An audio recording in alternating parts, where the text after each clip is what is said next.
ರೈತರಿಗೆ ಸಿಹಿ ಸುದ್ದಿ, ಶೀಘ್ರದಲ್ಲಿ ಬೆಳೆ ಪರಿಹಾರ. ತಹಸೀಲ್ದಾರ್ ನಹೀಂ ಉನ್ನೀಸ್. ನಾಗಮಂಗಲ ತಾಲೂಕಿನ ರೈತರ ಬೆಳೆ ನಷ್ಟವನ್ನ ಭರಿಸಲು ಸರ್ಕಾರ ಆದೇಶ ಮಾಡಿದ್ದು, ಕಳೆದ 3 ದಿನಗಳಿಂದ ತಹಸೀಲ್ದಾರ್ ನಹೀಂ ಉನ್ನೀಸ್ ರವರು ತಾಲೂಕು ಆಡಳಿತ ಯಂತ್ರವನ್ನ ಚುರುಕುಗೊಳಿಸಿದ್ದಾರೆ. ಕಳೆದ 3 ದಿನಗಳಿಂದ ನಾಗಮಂಗಲ ಕಂದಾಯ ಇಲಾಖೆ ಅಧಿಕಾರಿಗಳಾದ ಉಪ ತಹಸೀಲ್ದಾರ್, ಗ್ರಾಮ ಆಡಳಿತ ಅಧಿಕಾರಿಗಳು, ಆರ್ಐ, ಗ್ರಾಮ ಸಹಾಯಕರುಗಳು ಈ ಕೆಲಸದಲ್ಲಿ ಮಗ್ನರಾಗಿದ್ದು, ಡಿಬಿಟಿ ಗಣಕೀಕೃತ ಕೆಲಸವನ್ನ ತ್ವರಿತಗತಿಯಲ್ಲಿ ಮುಗಿಸುವ ಉದ್ದೇಶದಿಂದ ಕಳೆದ 3 ದಿನಗಳಿಂದ ಹಗಲು ಇರುಳೆನ್ನದೆ ಕೆಲಸ ನಿರ್ವಹಿಸುತ್ತಿದ್ದಾರೆ. ರೈತರಿಗೆ ಶೀಘ್ರದಲ್ಲಿಯೇ ಬರ ಪರಿಹಾರ ನೀಡುವ ಸಂಬಂಧ ಇಲಾಖೆ ಕಾರ್ಯವೈಖರಿಯನ್ನ ಸಾರ್ವಜನಿಕರಿಂದ ಮೆಚ್ಚುಗೆಗೆ ಪಾತ್ರವಾಗಿದೆ. ತಹಸೀಲ್ದಾರ್ ನಹೀಂ ಉನ್ನೀಸ್ ಮಾತನಾಡಿ, ನಾಗಮಂಗಲ ತಾಲೂಕನ್ನು ಸರ್ಕಾರ ಬರ ಪ್ರದೇಶವೆಂದು ಘೋಷಣೆ ಮಾಡಿದ್ದು, ತಾಲೂಕಿನ ವ್ಯಾಪ್ತಿಯಲ್ಲಿ 25,149 ಹೆಕ್ಟೇರ್ಗಾಗಿ ಬೆಳೆ ನಷ್ಟವನ್ನ ಹೊಂದಿದೆ.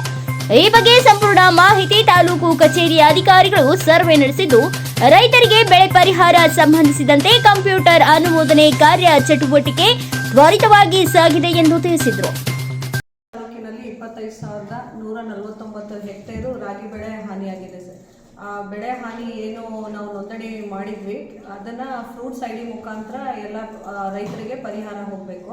ಸೊ ಹಾಗಾಗಿ ನೋಂದಣಿ ಫ್ರೂಟ್ಸ್ ಐ ಡಿ ನಾವು ಆಲ್ರೆಡಿ ಜೋಡಣೆ ಮಾಡಿದ್ವಿ. ಆ ಫ್ರೂಟ್ಸ್ ಐ ಡಿ ಜೋಡಣೆ ಮಾಡಿರೋವಂಥದ್ದನ್ನು ಈಗ ನಾವು ಫೈನಲ್ ಅಪ್ರೂವಲ್ ಮಾಡಿ ರೈತರಿಗೆ ಒಂದು ಗ್ರೀನ್ ಲಿಸ್ಟು ಸರ್ಕಾರಕ್ಕೆ ಕಳಿಸ್ತಾ ಇದ್ದೀವಿ. ಸೊ ಇದನ್ನ DBT ಮಾಡಿದ್ರೆ ಸರ್ಕಾರ ಡೈರೆಕ್ಟಾಗಿ ರೈತರ ಅಕೌಂಟ್ಗೆ ಹಣ ಹೋಗುತ್ತೆ.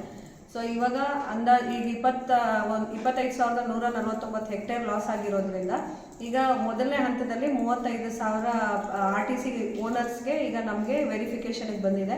ಸೊ ಆ ವೆರಿಫಿಕೇಷನನ್ನು ನಾವು ಕಳೆದ 3 ದಿನದಿಂದ ಮಾಡ್ತಾ ಇದ್ದೀವಿ.